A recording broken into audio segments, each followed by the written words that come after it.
आप सभी भाई-बहनों का आध्यात्मिक ज्ञानात्मक चैनल की ब्रह्म मुहूर्त ज्ञान उपदेश कक्षा में एक बार फिर स्वागत है। आज की चर्चा का विषय देखिए भौतिक परीक्षा और आध्यात्मिक परीक्षा इन 2 स्थितियों को लेकर करने जा रहे हैं। देखिए परीक्षा शब्द कोई नया नहीं है, भौतिक और आध्यात्मिक शब्द भी कोई नए नहीं है। लेकिन इन 2 स्थितियों में ही देखिए एक साधारण मनुष्य स्थूल शरीर के स्तर पर भौतिक परीक्षाओं में ही पास होने की एक स्थिति को अपनी सफलता मान लेता है और इसमें देखिए कोई बुराई भी नहीं है। सफलता की सीढ़ियां तो हम सभी भाई बहन चढ़ना चाहते हैं, लेकिन मनुष्य योनि क्योंकि कर्म योनि के साथ साथ साधना योनि का एक अवसर लेके आई है।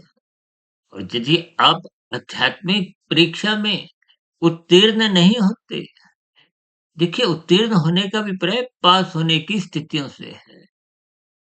आध्यात्मिक शब्द का अभिप्राय देखिए आत्मा परमात्मा से लिया जाता है और आध्यात्मिक स्थितियों को प्रकृति से भी ले लिया जाता है। प्रकृति के 3 गुणों की स्थितियों से भी जोड़ दिया जाता है।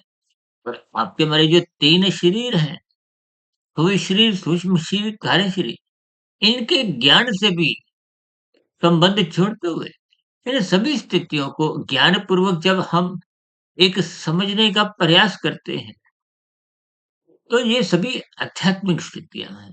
क्योंकि शास्त्रों में तो देखिए 3 तत्वों को नित्य कहा गया है।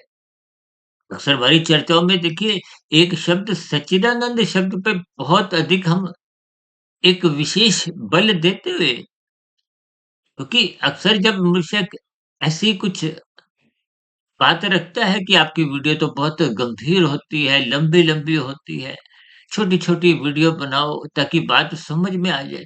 हालाँकि उस दृष्टिकोण से तो हमने देखिए एक आध्यात्मिक ऑक्सीजन के अंतर्गत 2 ढाई 3 मिनट की वीडियो भी बनाना पिछले लगभग 1 महीने से आरंभ कर दिया है, ताकि आप भाई-बहनों को एक लघु ज्ञान संदेश के रूप में कुछ बात समझ में आ जाए।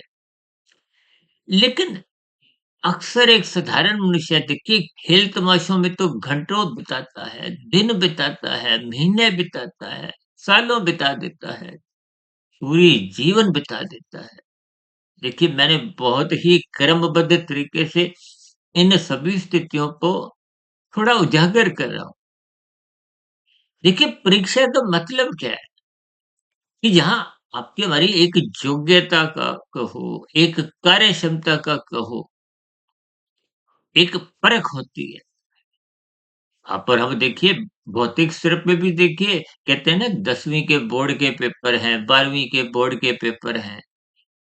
और भी देखिए आजकल तो लोग देखिए आईएएस अधिकारी बनने के लिए एक मुख्य परीक्षा से पहले तो आजकल देखिए प्रिलिमिनरी टेस्ट पास करना, यानी कि प्रिलिमिनरी बहुत ही एक आरंभिक परीक्षा पास करना अनिवार्य है, ताकि जो मनुष्य जो विद्यार्थी उन परीक्षाओं में ही उत्तीर्ण नहीं होते, तो उनको आगे जाने का अवसर नहीं मिलता। जैसे आप देखते हो ना ओलंपिक के मैच हैं और भी देखिए अंतर्राष्ट्रीय स्तर पर मैच खेले जाते हैं। तो वहाँ देखिए क्वार्टर फाइनल होता है, फिर सेमीफाइनल होता है, फिर फाइनल की स्थितियाँ आती हैं। और फाइनल की स्थितियों का अभिप्राय देखिए इन सभी स्थितियों पर हम कहीं न कहीं प्रत्यक्ष, अप्रत्यक्ष रूप से पहले भी बहुत चर्चाएँ कर चुके हैं। लेकिन जैसे-जैसे कोई नया शब्द, कोई नए दृष्टिकोण के साथ मेरे मन बुद्धि के स्तर पर कुछ दस्तक देता है, क्योंकि हमने तो देखिए परमात्मा से संबंधित बातों पर ही प्रतिदिन सुबह ब्रह्म मुहूर्त ज्ञान उपदेश कक्षा में कुछ गंभीर विषय उठाते हैं। गंभीर विषय मैं इसलिए कह रहा हूँ ताकि उन सभी स्थितियों पर आपका ध्यान जाए। देखिए दिन में तो राजसी स्थितियाँ होती हैं, संसारी स्थितियाँ होती हैं। इसलिए मेरा आध्यात्मिक ऑक्सीजन के अंतर्गत जो ज्ञान संदेश होते हैं वो बहुत लघु होते हैं, ताकि बीच-बीच में आपके कुछ राजसी स्थितियों में जब आप संसार को पकड़ रहे होते हैं, यानी कि संसारी परीक्षाओं में आप सफल होने के लिए जो प्रयास करते हो, यूँ तो देखिए मेरा कोई शास्त्रों का भी विरोध नहीं है। मेरा एक व्यक्तिगत भी कोई विरोध नहीं है कि यदि हम संसारी परीक्षा में, भौतिक परीक्षा देखिए संसार को हो, भौतिक को हो, सब एक ही बातें हैं। या यूँ कहो कि स्थूल शरीर के स्तर पर आप जितने भी परीक्षाओं में उत्तीर्ण होना चाहते हो, उसकी कोई शास्त्र भी मना नहीं करते। देखिए भौतिक स्तर पर आप जितने भी विषय भोग भी भोगना चाहते हो, शास्त्र उस पर भी मना नहीं करते। लेकिन शास्त्र एक सूत्र रूपी स्थितियों में बार-बार कुछ समझाते हैं कि रजोगुण की उपेक्षा करो। उपेक्षा का मतलब इतना ही है कि उसमें उछल-कूद मत बनाओ। इस रजोगुण का अभिप्राय सांसारिक गतिविधियों से है, संसारी विषय भोगों से है। आज मनुष्य का देखिए, ये जो 24/7 विषय भोगों की आसक्ति दिन प्रतिदिन आपके हमारे मन बुद्धि के स्तर पर, गहरे स्तर पर राज करने लगी है। मनुष्य रुकता नहीं है, कहीं भी उसकी तृप्ति नहीं होती, संतोष नहीं होता, भाग रहे हैं। सर मैं अपनी चर्चाओं में बार-बार कहता हूँ ना आरंभिक स्तर पे मनुष्य क्या 2 के 4 बनाना चाहता है, 4 के 40, 40 के 4000, 4 लाख आजकल तो देखिए करोड़ों, अरबों, खरबों पता नहीं कहाँ तक मनुष्य रुकना नहीं चाहता। और इस ना रुकने की स्थितियों में देखिए आपकी हमारी साँसें तो निरंतर कमज़ोर हो रही हैं। आपका हमारा मिला हुआ जीवन निरंतर छोटा होता जा रहा है, सिकुड़ता जा रहा है।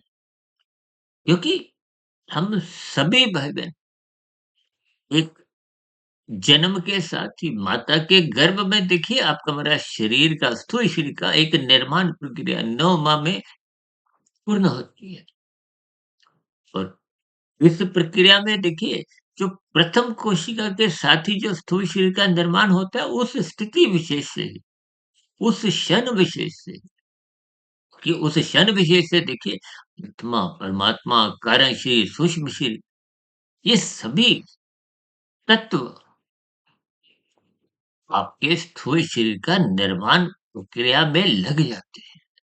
उस क्षण यानी कि उस प्रथम कोशिका से ही, उस प्रथम क्षण से ही वो प्रारब्ध में आपको में एक जाति, आयु और भोग एक निर्धारित हो जाते हैं, दे दिए जाते हैं। ये प्रकृति की देखिए एक व्यवस्था है, जिसको प्रारब्ध भी कहा जाता है, भाग्य भी कहा जाता है और इंग्लिश में हम जिसको लक कहते हैं। कभी-कभी आपको कोई कामयाबी नहीं मिलती तो क हम कैसे कहते हैं, ओहो! Bad luck. ये सभी स्थितियाँ देखिए बहुत ही व्यावहारिक है। हम सभी इन सभी स्थितियों पर कुछ विशेष प्रकाश इसलिए डालते हैं, ताकि कोई बात आपको देखिए कहीं इस बात समझ में आ जाए, ज्ञान कहीं रुक जाए। ये रुका हुआ ज्ञान ही आपके हमारे जीवन में कुछ सकारात्मक परिवर्तन लाता है। आपको सही-गलत की एक दिशा का बोध करवाता है कि आप और हम देखिए जब भौतिक स्तर पर ही नाच-कूद करते हैं, तो ये कोई आध्यात्मिक स्तर पर देखिए कोई आपकी हमारी एक उन्नति के दरवाजे तो खुलते ही नहीं है। यानी कि जब तक आप आध्यात्मिक उन्नति के बारे कुछ विचार ही नहीं करते, चिंतन ही नहीं करते, तब तक तो आपका मेरा मिला हुआ जीवन देखिए भौतिक परीक्षा में आप जितना भी पास हो जाओ, ये भौतिक शरीर, कोई शरीर ये तब तक ही संबंध रखते हैं। सर हम अपनी चर्चाओं में कहते हैं ना कि कोई प्रधानमंत्री भी बन जाए, राष्ट्रपति बन जाए, बड़े से बड़ा उद्योगपति भी लाखों, करोड़ों, अरबों, खरबों कितनी भी दौलत हथियार एक कमा ले, जोड़ ले, संग्रहित कर ले। इसी तरह फ़िल्मी जगत की हस्तियाँ सुपरस्टार की हों, खेल जगत के नामी-गिनामी खिलाड़ियों की हो, इन सभी के साथ ही देखिए ये सभी स्थितियाँ तो स्थूल शरीर के स्तर पर हैं और स्थूल शरीर की मृत्यु निश्चित है, निश्चित है। हम तो बार-बार कहते हैं, मृत्यु पे चिंतन निरंतर बनाए रखो। कभी-कभी देखिए कुछ भाई-बंधु मुझे ऐसी शिकायत भी करते हैं कि आप मृत्यु के ऊपर बहुत चर्चाएँ करते हो। ज्ञान के ऊपर उतनी चर्चा नहीं करते जितनी मृत्यु के ऊपर बार-बार आप हमें एक डराने जैसी भयभीत की स्थिति है क्योंकि मृत्यु से आप और हम डरते हैं, भयभीत होते हैं। जैसे देखिए आपके हमारे घरों में देखिए जितनी भी सजावट हो, कुछ भी हो, अब बड़े से बड़े कोई पंडाल में भी देखिए, कोई फार्म हाउस में कोई एक फंक्शन कोई चल रहा हो, यदि पीछे से मेन स्विच बंद हो जाए, देखिए जब आपकी आत्मा इस शरीर को छोड़ती है, तो शरीर से संबंधित सभी स्थितियाँ, रिश्ते, नाते, भौतिक स्तर पर जितनी भी उपलब्धियाँ हैं, पद प्रतिष्ठाएँ, मान प्रतिष्ठाएँ, वो सब शून्य हो जाती हैं, बिल्कुल शून्य हो जाती हैं। इन सभी स्थितियों को हम गंभीरता से लेते हैं। इसीलिए देखिए मैं तो प्रतिवर्ष अपने जन्मदिन के दिन विशेष रूप से केवल मृत्यु संदेश के ऊपर ही कुछ ना कुछ एक वीडियो आधे पौने 1 घंटे की प्रस्तुत इसीलिए करता हूँ। देखिए शमशान घाट में भी आपको में ज्ञान होता है। उस ज्ञान को यदि आप रोक लेते हो, को टिका लेते हो, तो संसार से का ज्ञान पूर्वक वैराग्य होने लगता है। ये संसारी जितनी भी सफलताएँ हैं, ये बहुत कमज़ोर आपको समझने में आएँगी। और यदि आप आध्यात्मिक स्तर पर यदि आपका भी दाखिला ही नहीं हुआ, केवल भौतिक स्तर पर ही आपकी छलांगें लग रही हैं, तो फिर वो शमशान घाट की वैराग्य की स्थितियाँ कुछ अपना प्रभाव दिखा नहीं पाती। इसलिए देखिए मैं अपने व्यक्तिगत स्तर पर एक मृत्यु को विशेष महत्व इसलिए देता हूँ, क्योंकि मृत्यु का बोध होते भी कम से कम मनुष्य पाप कर्मों से उसी क्षण बच जाता है। देखिए यदि आपको महसूस हो सर देखिए न्यायालय में क्या जाता है ना, मरते समय का जो अंतिम बयान है, उसको एक विशेष एक गवाह के तौर पे मान लिया जाए। क्यों? क्योंकि ऐसा अदालतों का भी मानना है, न्यायाधीशों का भी ऐसा मानना है कि मरते समय आदमी इंसान झूठ नहीं बोले। क्यों? क्योंकि उस क्षण विशेष में उसको कुछ ऐसा ज्ञान हो जाता है और यही ज्ञान यदि आपको जीते जी हो जाए, देखिए उस समय विशेष में तो आपको में कोई विशेष अपने जीवन का सुधार करना संभव नहीं होता। देखिए जो आज हमने वीडियो के 2 शब्द रखे हैं भौतिक परीक्षा और आध्यात्मिक परीक्षा। अब भौतिक परीक्षा में जब आप बैठते हो, देखिए आप और हम कितनी परीक्षा में बैठते हैं। ये परीक्षाएँ लगभग देखिए 3 घंटे की होती हैं। इसलिए ये 3 घंटे की भौतिक परीक्षा को मैं आध्यात्मिक परीक्षा आपके मेरे 3 शरीरों की स्थितियों से जोड़कर कुछ चर्चाओं को आगे गति देता हूँ। उन त्रिगुणात्मक स्थितियों को ही हम देखिए क्वार्टर फाइनल, सेमीफाइनल, फाइनल की स्थितियों से भी जोड़ देते हैं। देखिए बात की गहराई आपने समझनी है। मात्र शब्दों पे ही रुक कर देखिए शब्दों पे रुकने मात्र से आपकी हमारी आगे की जो एक उन्नति है वो रुक जाती है। हम तो बार-बार कहते हैं ना शब्दों से आगे की स्थितियों पर चिंतन करो, उनके अर्थ ढूँढो। यदि अर्थ आप समझ जाते हो, फिर उन अर्थों के भावार्थ ढूँढने के लिए गहन चिंतन करो, शोध करो। ये सभी स्थितियाँ देखिए स्थूल शरीर के स्तर पर मैं जो बोल रहा हूँ आप सुन रहे हो। देखिए ये तो कान की एक श्रुति इंद्रिय है। तो जब आप कोई सात्विक पुस्तक पढ़ते हो, चाहे वो ग्रंथ रूप में हो, गीता हो, भगवत पुराण हो, कोई भी देखिए, वो आँखों का विषय है। दोनों ही स्तर पर स्थूल शरीर की स्थितियाँ,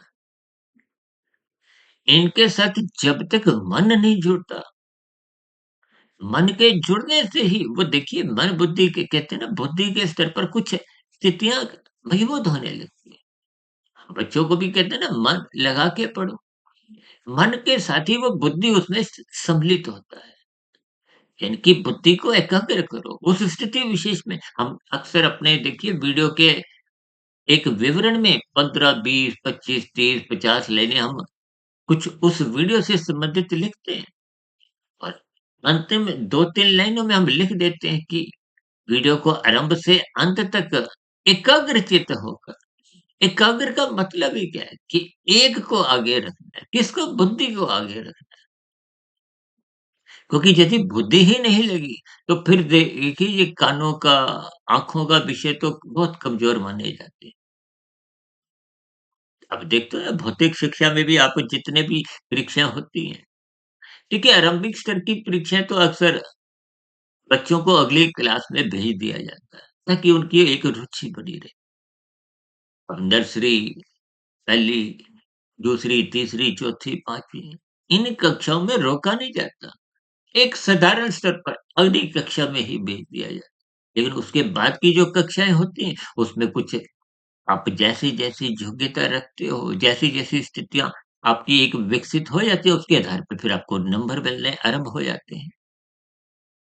10वीं कक्षा में तो देखिए बोर्ड की स्थितियाँ होती हैं, 12वीं कक्षा में भी। तो इनमें एक विशेष स्तर के ऊपर आपके वो अंकों के आधार पे कुछ आंकलन किया जाता है। देखिए जो हमने कहा ना भौतिक शिक्षा में सभी परीक्षाएँ आ जाती हैं। अब जब आप परीक्षा में बैठते हो 3 घंटे की परीक्षा, पौने 3 घंटे समाप्त हो गए, 2 घंटे 50 मिनट समाप्त हो गए, 2 घंटे 55 मिनट समाप्त हो गए। तो अंतिम 2, 4, 5 मिनट में आप और हम कुछ उत्तर पुस्तिका में कोई विशेष सुधार ला नहीं पाते। अभी हम बात रख रहे थे ना कि मृत्यु के अंतिम क्षणों में ये मनुष्य कभी भी झूठ नहीं बोलता।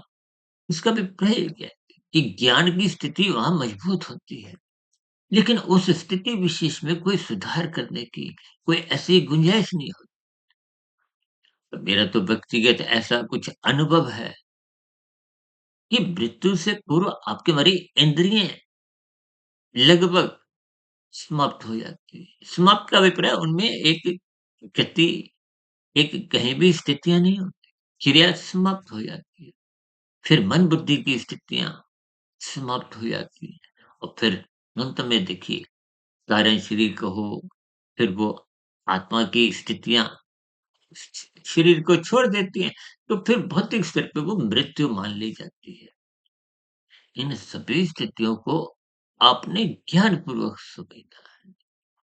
यानी कि जब भौतिक परीक्षा में आप बैठते हो, जब आपका पेपर छीन लिया जाता है, जब आपको लौटाना होता है, उसके बाद आप बाहर निकलते हुए जितना भी विचार करो कि ये भी प्रश्न मुझे आता था, इसका उत्तर मैंने ऐसे लिखना था, उन स्थितियों का फिर कोई महत्व नहीं रहता। देखिए, बात की गहराई को आपने खोलना है कि आज की वीडियो का उद्देश्य क्या है?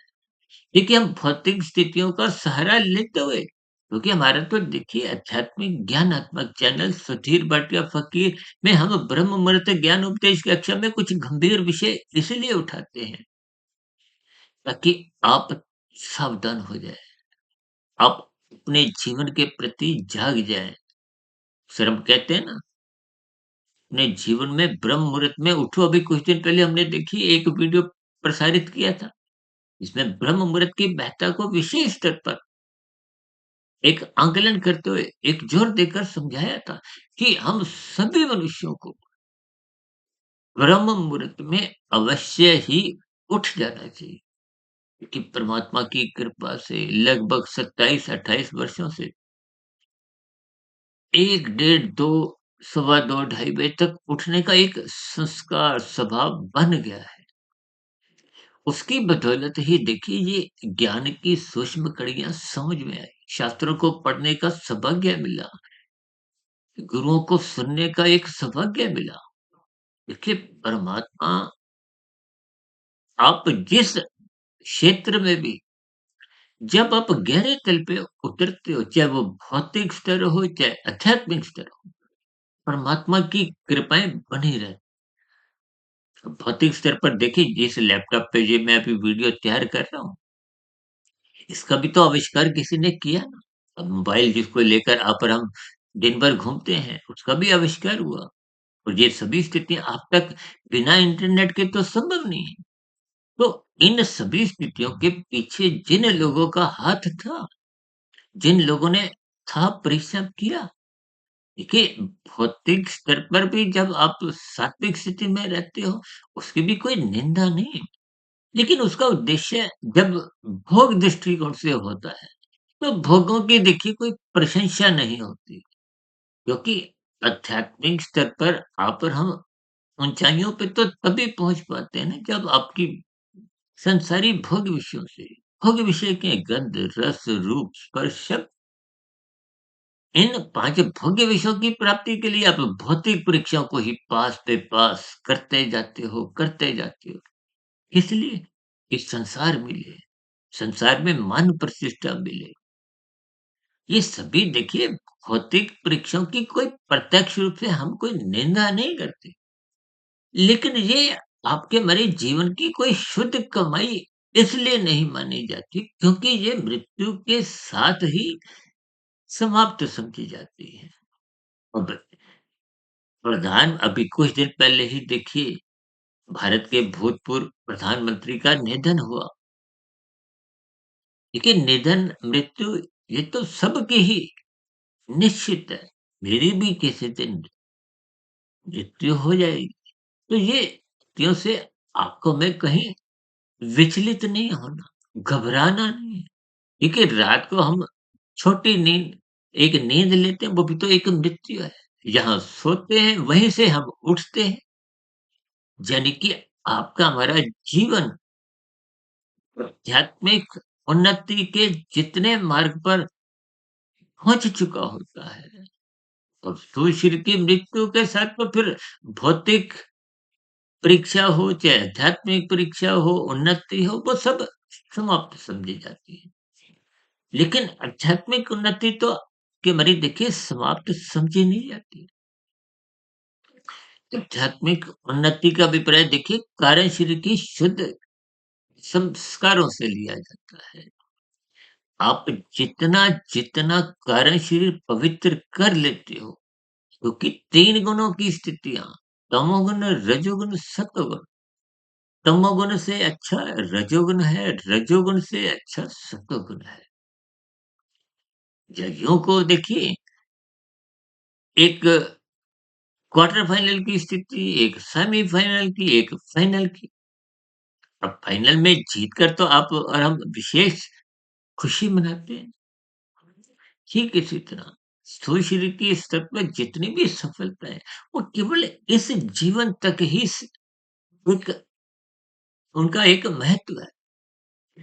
यूँ तो देखिए कभी-कभी भौतिक स्तर पर कुछ आपकी हमारी जो स्थितियाँ मजबूत हो भी जाती हैं, धन के स्तर पर।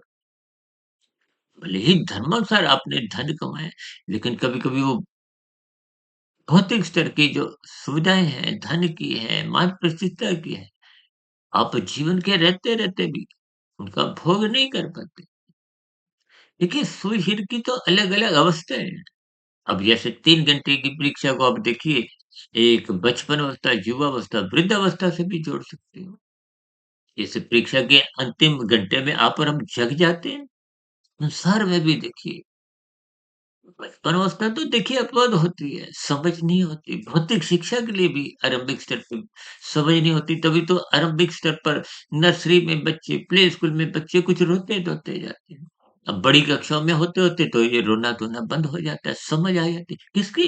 भौतिक शिक्षा की। किस लिए? क्योंकि भौतिक विषयों का महत्व समझ में आ जाता है, रजोगुण जग जाता है। ये रजोगुण के जगने से ही भौतिक स्थितियों के प्रति आकर्षण होता है। अब संसार में तो स्त्री पुरुष के आपसी आकर्षण को भी रजोगुण से जोड़ा गया है और ये रजोगुण कब जगता है? जब किशोर अवस्था आरंभ होती है, कामुक इंद्रियों का विकास होने लगता है और युवावस्था में ये पूर्ण रूप से विकसित हो जाती है, नाचने लगती है। इन पर नियंत्रण पाने के लिए तो ये जो 16 संस्कार है उसमें विवाह संस्कार युवावस्था के लिए इसलिए रखा गया है ताकि तन के स्तर पर, स्थूल शरीर के स्तर पर जो आजकल देखिए कुछ एक लिव इन रिलेशनशिप जैसी भी स्थितियाँ कुछ समाज में दिखने लगी हैं, वैसी स्थितियाँ उत्पन्न नहीं हो। देखिए प्रकृति की व्यवस्था में सभी स्थितियों को विशेष रूप से देखिए शास्त्रों में तो क्रमबद्ध तरीके से सभी स्थितियों पर एक प्रकाश डाला गया। हम उन स्थितियों को क्रमबद्ध तरीके से जब तक नहीं समझते, फिर आपके हमारे जीवन में ये आध्यात्मिक उन्नति के दरवाजे खोलने का, आध्यात्मिक उन्नति करने का यानी कि आध्यात्मिक परीक्षा में बैठने के मन में कुछ भाव ही जगते नहीं। गीता में तो स्पष्ट शब्दों में भगवान श्री कृष्ण जी ने इस जगत को दुखालय का है। और उस दुखालय को शब्द से हम प्रेरणा ना लेते हुए, शिक्षा ना लेते हुए, हम संसार को धर्मानुसार ही इकट्ठा करने के लिए भाग-दौड़ नहीं करते। देखिए, जब आप कानून का उल्लंघन करते हुए कुछ सुखों की प्राप्ति करते हो, अब कोई भी मनुष्य देखिए अपराध कब करता है? सुख के लिए। हम अक्सर बार-बार कहते हैं ना, लाल बत्ती पे रुको, आपका कर्तव्य है, कानून का पालन करो। जो नहीं रुकते इसका मतलब क्या? उनको रुकने में कष्ट होता है, दुःख होता है, तो वो भागते हैं। उस लाल बत्ती पे भी दूसरों की हरी बत्ती खाते हैं, दूसरों को विघ्न उत्पन्न करते हैं, यानी कि अपराध करते हैं। तो अपराध करने का उद्देश्य क्या था उसका? सुख पाने का। अब ऐसी स्थितियों में वो उस बुराई से बचते नहीं। यानी कि आपके हमारे जीवन में जब तक सुखों की लालसा बनी रहती है, तो फिर ऐसी स्थितियों में मनुष्य कानून का भी उल्लंघन कर जाता है और शास्त्र विरुद्ध भी पाप कर्म करने से हिचकता नहीं है। इसलिए तो ये बार-बार कहा जाता है, धर्म को प्रथम स्थान पे रखो। धर्म का अभिप्राय सत्संग से भी लिया जाता है। अपने कर्तव्य पालन की स्थिति से लिया जाता है। एक साधारण सीमित अर्थों में तो देखिए धर्म को पूजा-पाठ संप्रदाय से लोग जोड़ देते हैं। जबकि धर्म का अभिप्राय धारण करने की उस प्रवृत्ति से है कि आप अपने लिए भी सुख पकड़ो, ढूँढो, लेकिन दूसरों को दुःख मत दो। हम कहते हैं ना, लाल बत्ती पे रुको, अपने कर्तव्य का पालन करो। दूसरों के अधिकारों में विघ्न मत उत्पन्न करो। दूसरों के सुखों को छीनो मत। जब आप दूसरे की हरी बत्ती छीनते हो, खाते हो, देखिए दूसरे का हिस्सा खाना तो अपराध है और यही अपराध की स्थितियाँ शास्त्रों में पाप कर्म से जुड़ेगी। इन सभी संकेतों को देखिए, को क्रमबद्ध तरीके से समझना होगा। अपने मिले हुए जीवन में आप धर्मानुसार अर्थ और काम बड़े ही बढ़ाते जाओ।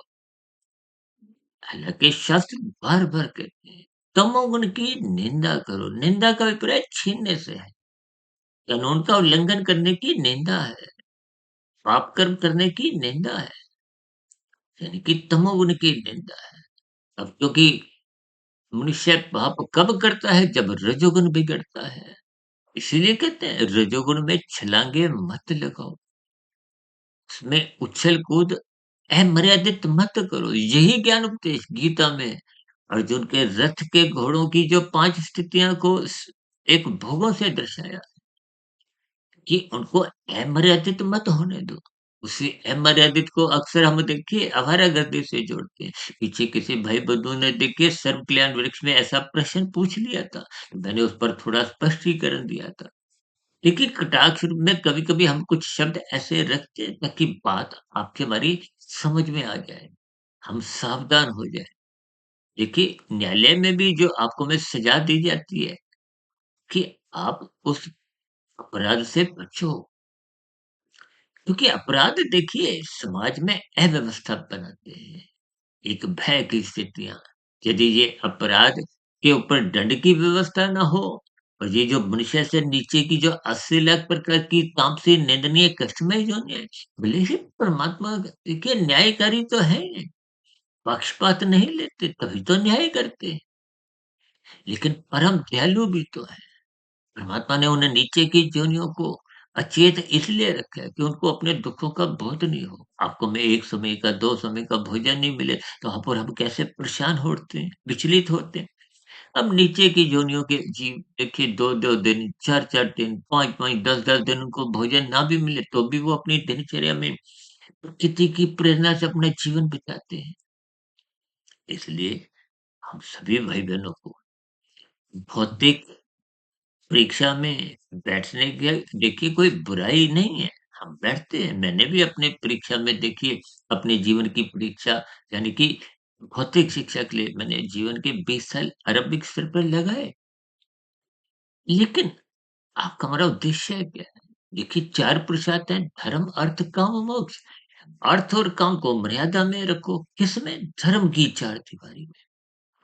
और मोक्ष प्राप्ति का लक्ष्य बनाओ। मोक्ष प्राप्ति का मतलब क्या है? कारण शरीर को शुद्ध करो, क्योंकि आत्मा के ऊपर बंधन किसके हैं? 3 शरीरों के। स्थूल शरीर के बंधन तो बिना प्रयासों के सबके ही समाप्त हो जाते। आपको कोई प्रयत्न नहीं करना। कि जाति, आयु, भोग जो प्रारब्ध में हमने बात रखी, उस स्थिति विशेष को यानी कि स्थूल शरीर की मृत्यु तो सबके ही निश्चित है। लेकिन स्थूल शरीर का बंधन समाप्त हो गया, लेकिन जो जो सूक्ष्म और कारण शरीर का बंधन है, यदि आपने और अधिक बांध दिया है, लेकिन जब आप कानून का उल्लंघन करते हो, पाप कर्म करते हो, शास्त्र विरुद्ध स्थितियों में अपने आप को स्थित करते हो, तो कारण शरीर में एक बुराई, एक कर्मशय बिगड़ जाता है, संस्कार बिगड़ जाते हैं। तो फिर बिगड़ा हुआ कर्मशय संस्कार पुनः मनुष्य योनि का अवसर नहीं देते। मनुष्य योनि का अवसर पुनः तभी मिलता है जब पुण्य कर्मों की स्थिति 50 से 51% की हो, पाप कर्मों की स्थिति के बराबर या उससे अधिक हो पुण्य कर्मों की स्थिति। और यदि आप और हम देखिए भौतिक सफलताओं के लिए नीतिगत कार्य करते हैं, कानून का उल्लंघन करते हैं, तो आपका मेरा कर्मशय बिगड़ता है, और बिगड़ा हुआ कर्मशय स्थूल शरीर के मरने के बाद फिर अधोगति की स्थितियाँ, नीचे की जो 80 लाख प्रकार की योनियाँ हैं, वो कर्मफल सिद्धांत के अंतर्गत आपको में उन योनियों में जन्म लेने को बाध्य कर देती है। और दूसरी ओर जब राजसी स्थितियों में यदि आप भौतिक परीक्षाओं में छलांगे लगाते-लगाते पूर्ण स्थिति को प्राप्त कर भी लेते हो, तो ये भौतिक उपाधियाँ कहो, उपलब्धियाँ कहो, सुख कहो, सफलताएँ कहो, ये जीवन के स्थूल शरीर के रहते तक ही आंशिक रूप से काम आती है। आंशिक शब्द मैं इसलिए इस्तेमाल कर रहा हूँ क्योंकि वृद्धावस्था के आते-आते इन भौतिक सफलताओं का भी कोई विशेष महत्व समझा नहीं जाता। जबकि आध्यात्मिक उन्नति, कारण शरीर की शुभ संस्कार की स्थितियाँ आप और हम जितनी बना लेते हैं, लेकिन जब शुभ संस्कार तो तभी बनते हैं जब कर्मशय अच्छा बनता है। कर्मशय के साथ-साथ ही संस्कार बनते हैं। और मानसिक स्तर पर जब आप सत्संग एक सात्विक भाव से निरंतर चिंतन मनन बनाते हो, शोध करते हो, तो ये तो तभी संभव होता है जब आप स्थूल शरीर के स्तर पर आँखों द्वारा, कानों द्वारा सत्संग की स्थितियों में अपना समय बिताते हो, ब्रह्म मुहूर्त में उठते हो। देखिए ये सभी स्थितियाँ कारण शरीर में शुभ संस्कार बनाती हैं। देखिए स्थूल शरीर के स्तर पर जब आप परोपकार के कार्य करते हो, और यदि निष्काम भाव से कर्म होता है, वो तो और भी ऊँची स्थिति है। योग का मतलब ही क्या है? कि जब हम परमात्मा के सम्मुख रहते हैं, और भोग का अभिप्राय भौतिक उपलब्धियों से है। इन सभी स्थितियों को हमें ज्ञानपूर्वक समझना होगा। मिले हुए जीवन के महत्व को, यानी कि आध्यात्मिक परीक्षा में यदि आप और हम उत्तीर्ण नहीं होते, उत्तीर्ण होकर यदि 100% नंबर लाते हुए कारण शरीर शुद्ध कर लेते हैं, तो कारण शरीर के शुद्ध होते ही सूक्ष्म शरीर समाप्त हो जाता है, स्थूल शरीर तो सबके ही समाप्त होते हैं। तो फिर ऐसी स्थितियों में आत्मा पे जो 3 शरीरों का बंधन था, वो समाप्त। तो फिर मोक्ष की स्थिति, आध्यात्मिक शरीर की प्राप्ति, एक लंबे काल के लिए हम आनंदमय जीवन यदि इन स्थितियों तक हम पूर्ण अवस्था में नहीं भी पहुँचते, तो कम से कम आपको हमें आध्यात्मिक उन्नति की स्थितियाँ मजबूत करनी चाहिए। यानी कि आपकी हमारी आध्यात्मिक उन्नति 15%, 20%, 30% जितनी आप कर पाते हो, वो भी सुरक्षित मानी जाती है। आध्यात्मिक उन्नति के मार्ग पर चलते-चलते आपकी अधोगति की स्थितियाँ पूर्ण रूप से समाप्त हो जाती हैं। क्योंकि अब कार्यशील में कोई ऐसी बाध्यता अपकर्मों की तो रही नहीं। तो ऐसी स्थितियों में आप 1 जन्म, 2 जन्म, 4 जन्म यानी कि आध्यात्मिक उन्नति के मार्ग पर चलते हुए आपकी पुनः मनुष्य योनि सदा सुरक्षित बनी रहती है। गुरुजनों का संग को, सत्संग की स्थितियाँ को, ज्ञानमय स्थितियाँ को, वो सहज ही परमात्मा की व्यवस्था में बनी रहती है। ताकि आपकी हमारी आगे की आध्यात्मिक यात्रा निरंतर गति पकड़ती रहे। तो ये सभी सात्विक शुभ स्थितियाँ हम सभी भाई-बहनों के जीवन में भी बने। इन्हीं शुभकामनाओं के साथ आज की चर्चा विशेष को अब यहीं विश्राम देते हैं, ताकि हम सभी भाई-बहन आध्यात्मिक परीक्षा में निरंतर अच्छे अंक लाएँ, यानी कि कार्यक्षेत्र में शुभ संस्कार बनाएँ। ऐसी सभी शुभ स्थितियाँ निरंतर बनाए रखने के लिए आपको हमें ब्रह्म मुहूर्त में उठना चाहिए, रजोगुण मर्यादा में रखना चाहिए। जब रजोगुण मर्यादित रहता है तो मनुष्य कभी भी तमोगुण में गिरने का उसका प्रश्न ही नहीं। तो इन सभी स्थितियों पर कभी एक आध्यात्मिक दृष्टिकोण से लाभदायक स्थितियां बने, इन्हीं शुभकामनाओं के साथ चर्चा विशेष को अब यहीं विराम देते हैं। दिन में आध्यात्मिक ऑक्सीजन के अंतर्गत ज्ञान संदेश में फिर मिलते हैं। तब तक आप अपने आध्यात्मिक मित्र सुधीर भाटिया फकीर को इजाजत दें। फिर भी आज की वीडियो संबंधित कोई बात आपको समझ नहीं आई हो, कोई आपके मन में प्रश्न उठ रहा हो, कोई मेरी कही गई बातें आपको तर्क संगत सही नहीं लगी हो, आपके मन में कोई सुझाव आ रहा हो, या मेरी ही कही गई बातों पर आपकी कोई शिकायत हो, आपत्ति हो, विरोध हो, तो आपकी शिकायतों का भी नीचे दिए गए कमेंट्स बॉक्स में सदा ही स्वागत है। इस चर्चा विशेष को ध्यानपूर्वक, धैर्यपूर्वक, गंभीरतापूर्वक सुनने के लिए आप सभी भाई-बहनों का बहुत-बहुत धन्यवाद।